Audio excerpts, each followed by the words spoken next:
exclusive K-File reporting. The man President Trump wants to run the Bureau of Labor Statistics, right? The agency that gets all those jobs numbers together we were just talking about. That this person has a digital trail that suggested Kamala Harris got to where she got, advanced her career through sexual favors. He engaged in conspiracy theories about the 2020 election and COVID as well.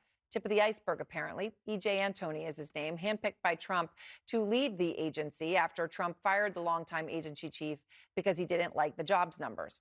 Antoni, an economist with the conservative think tank Heritage Foundation, does not have any government experience, ran a Twitter account that posted sexually degrading attacks and bigoted remarks, attacks like this one that he posted numerous times about then Senator Kamala Harris, saying you can't run a race on your knees.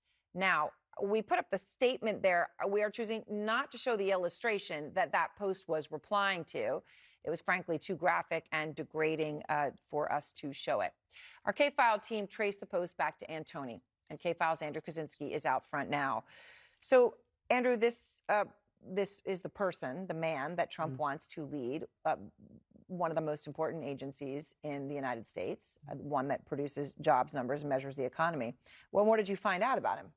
Well, look, Aaron, what we found was that series of highly disturbing posts, sexually graphic, degrading, misogynistic comments about Kamala Harris. We found anti-gay slurs. We also found that he spread a lot of conspiracy theories about COVID, about the 2020 election, and just like taking a step back from this all, this is one of the most important jobs in the government. The numbers that the BLS puts out are supposed to be able to be trusted.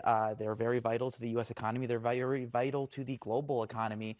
It's not typically something that would a job that would go to a highly partisan person like EJ and Antoni. No, it goes to career bureaucrats for a reason. This is about cranking the numbers. Yeah, exactly. And I want to walk people through just a few of the tweets that we uncovered. Just starting off with that Kamala one that you mentioned, he tweeted that not once, but 5 separate times. We found he had posts that mocked Christine Blasey Ford, who accused Brett Kavanaugh of sexual assault. You can see right there, he called her Miss Piggy, commenting on her appearance. In early 2020, he shared a post that was basically advice for women: land a great guy, be in shape, grow your hair, be sweet, learn to cook, don't be annoying. This one from angry feminists. Yeah. So look, this one from 2018, I don't know if we have it. He posted when John McCain passed away. He posted under his actual name too. I like a senator who doesn't die, playing on when Trump said of McCain, I like people who weren't captured. Or other posts, anti-gay slurs that he directed at various people, politicians, Trump's opponents. And then, as I mentioned, he promoted baseless conspiracy theories. He said that COVID-19 was a hoax. He repeatedly attacked Pope Francis, which I thought was a little bit odd. And then he also, he said the 2020 election suppressed the Jesuits. I think that's like a callback to something in Catholic history. I should probably know that because I'm Catholic, but there was a lot of this type of content that we found on both under his real name and under a pseudonym that he used. Okay, so I mean, it's pretty incredible because it's not like you went and found, and it would be fine if you had, it'd still be bad enough that a few. Yeah. Right, this was a lot. A lot, this was it was a lot of stuff. Okay, so and it's stunning stuff, and it's hateful, much of it. How did you figure out? Because I'm looking at that account, right? And we're looking at this guy named E.J. Antoni. How did you figure out this was him? Okay, first off, Aaron, as we saw, the account originally used the name Erwin John Antoni, which that's his name, and then his display name was Erwin John Antoni III. That's his full name. So, that's what we call strong evidence in the news business. He then switched his handle and made it anonymous. And he made it this handle, PhD Bombs Away. And we know this because we were able to trace that the two accounts had the same number. So actually on Twitter, you have so he thought that he switched it, but the trail connects one to the other. Twitter, you have a number assigned to your Twitter account. A lot of people don't know this. And if you change your handle, like let's say I go from K-File to just be like, I don't know, make a fake account or anonymous account, my number stays the same. So you can always track that came from the same number. Jesuit Andy. Exactly. Whatever I want to do.